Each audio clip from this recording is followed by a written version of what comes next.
প্রিয় ভিউয়ার্স, আসসালামু আলাইকুম। আমরা আজ চলে এসেছি জগতলা। তো এখানে মাঠ পর্যায়ে আসার দেখা গেল যে রসুন খেতে বড় একটি সমস্যা হলো এই পাতা মুড়ায় যাচ্ছে, উপর থেকে পাতা পচন লাগিয়ে নিচ দিকে চলে যাচ্ছে। তো এই সমস্যা বেশ কিছু জমিতে দেখা দিচ্ছে। তো এটার জন্য সমাধান যে জিনিসটা সেটা হলো সিনজেন্টা কোম্পানির মিরাভিজ ডুও। এটা ব্যবহার করলে এটা সম্পূর্ণরূপে দমন হয়।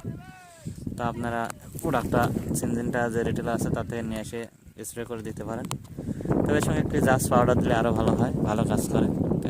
জাজ আর মিরাভিজ ডুও এই দুটো একত্রে করে আপনার মিরাভিজ ডুও পরিমাণ হলো 1 লিটার, 1 লিটারে 1 মিলি এভাবে স্প্রে করে দেবেন। সুন্দর করে স্প্রে করে দিলে আপনার ইনশাল্লাহ এই পাতা যে মরে যাচ্ছে মরা থেকে রক্ষা